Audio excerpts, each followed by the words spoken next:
Shucks, that's your boy Kshordy right back with our video. Y'all filming today. We got Jacksonville rapper who was allegedly killing and telling on his enemies he's a ratty tooie. For the Opps. Excuse me, y'all. My bad, y'all. Did bread tonight. Don't keep with me though. Y'all hear me? Subscribe and like button, ladies and gents.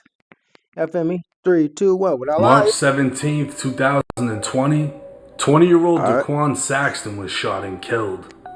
March 18th, Jacksonville rapper Kshordy's house was shot up. 9mm, 40 cal, and 7.62 shells would be left at the scene.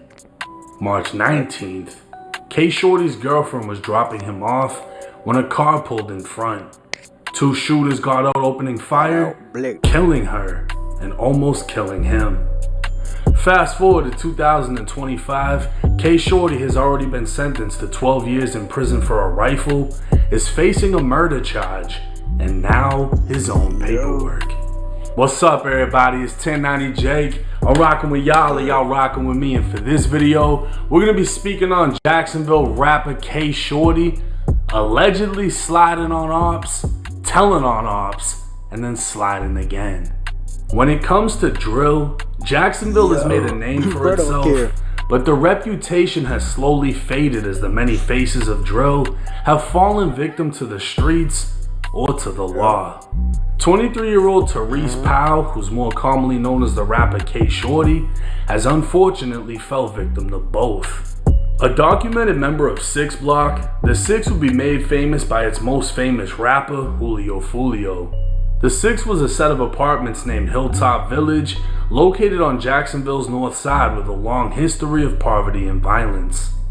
Kshordy was of the younger generation that grew up under Fulio's reign. Another famous name from 6 Block would be none other than Adrian Gaynor Jr., aka Bibby.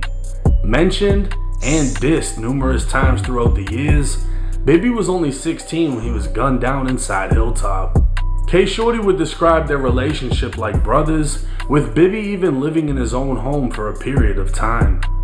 In an interview with Off the Porch, Kshordy would speak on Bibby looking up to Fulio and warning him about how close he was getting, as everyone knew Fulio was the biggest target in the city.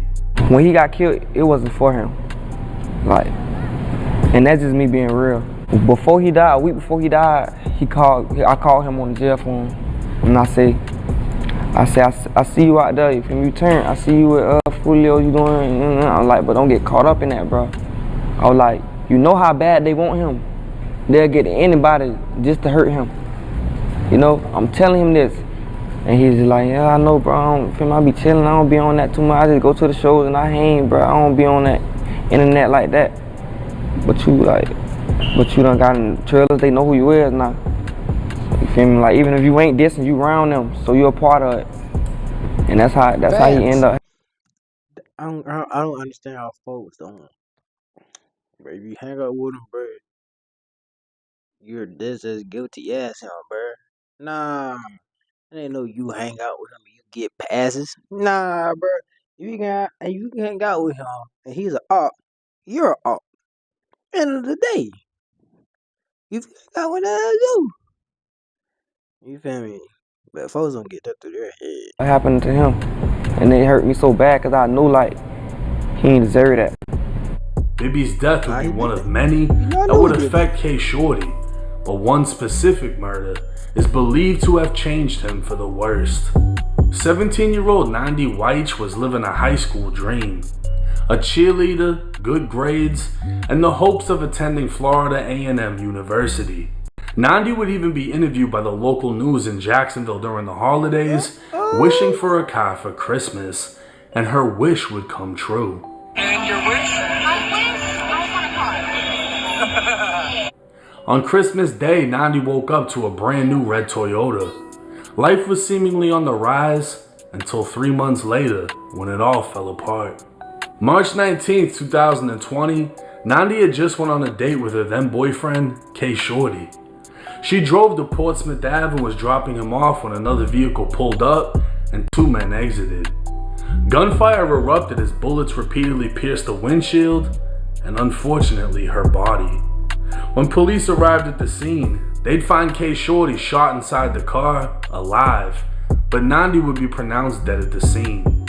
Witnessing his girlfriend's death, it was rumored this was the turning point that left Kshordy committed to violence.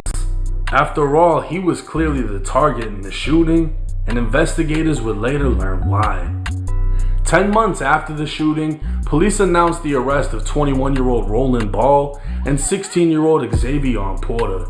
Through a search of Xavier's phone, investigators would recover messages in which he not only admitted to the murder, saying Nandi wasn't the intended target, he admitted they were trying to kill Kshordy, as Kshordy was the one who killed his older brother Daquan Saxton 2 days earlier. With the announcement of the arrest, Dang, 2 days. Oh,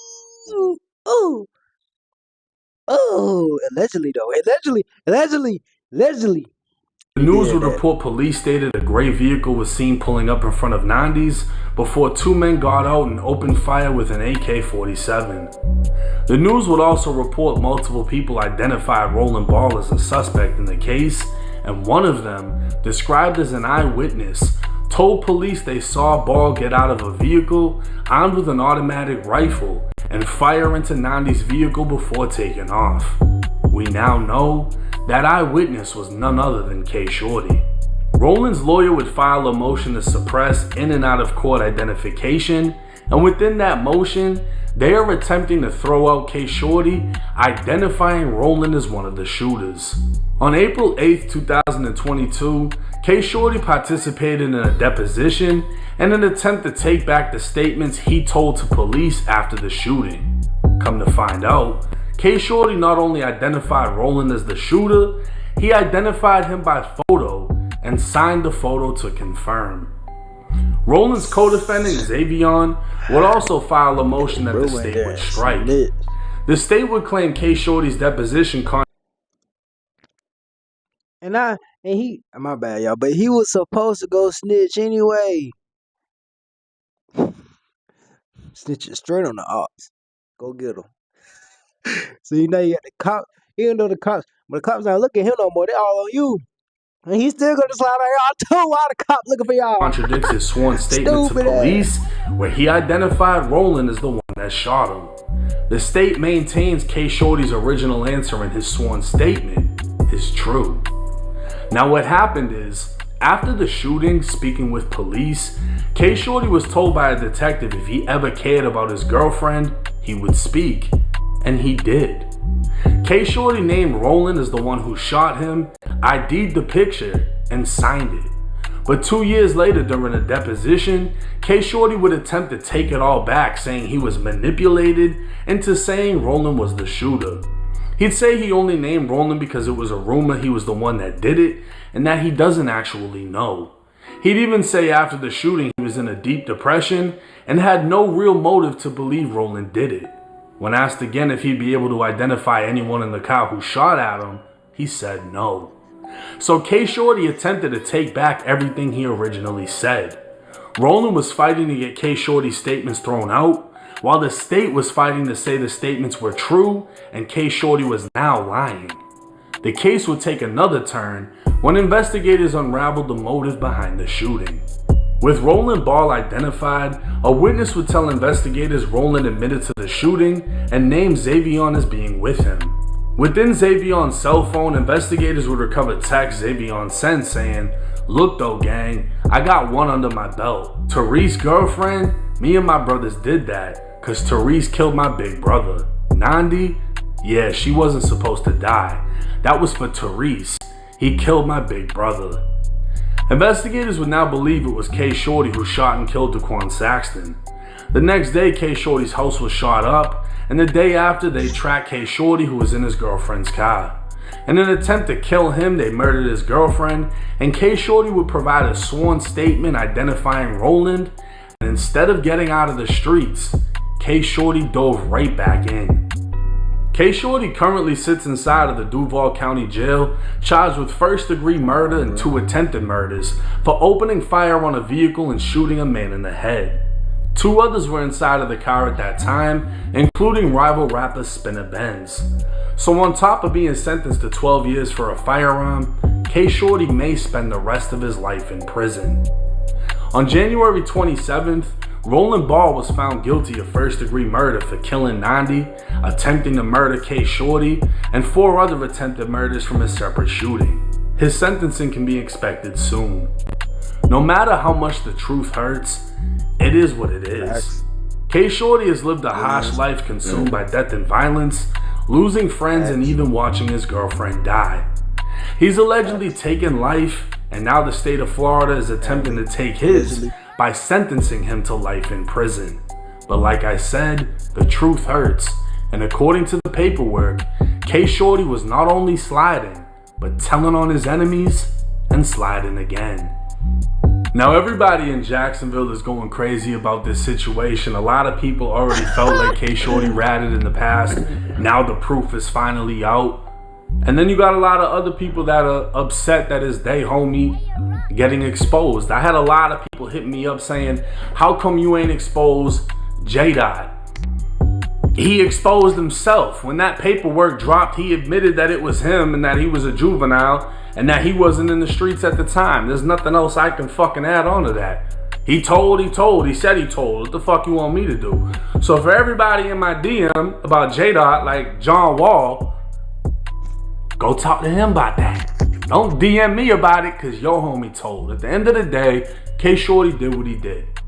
He got locked up, found out he's got some fucked up charges, and then tried to take the statement back. Now, if he didn't tell y'all he made a statement, that's on him, but he identified the shooter at the end of the day. Now, he identified the shooter. There's no other way around it. You can sympathize with him and be like, oh, but he watched his girlfriend die and he got shot. It allegedly happened because he killed somebody. Then after he got shot, he allegedly went and killed another person. So it's like, you're literally allegedly sliding and telling when they get you and then sliding again. It is what it is. I don't really have a personal opinion because I don't really give a fuck. But bro told, and I'll be waiting. I mean, I don't agree with that, bro. Sorry to cut you off, but I mean, I don't agree on the sliding part, but shoot. See, bro.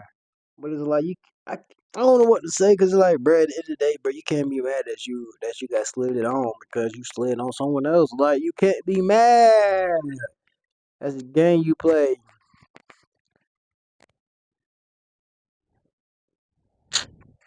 I don't know. I get why he snitched, but then shoot, the fact that you slid, so it like you defeat the purpose. But if you didn't do anything, then that's a whole different story. But you did something for your extra, man. I don't know, bro. I really don't care. But shoot, bro, that's allegedly stupid. But yeah, finish about Chris React. So I'll catch you next one. Peace. And I need me to do. If I ain't get paid, I ain't doing the show. Shit, I'm finna.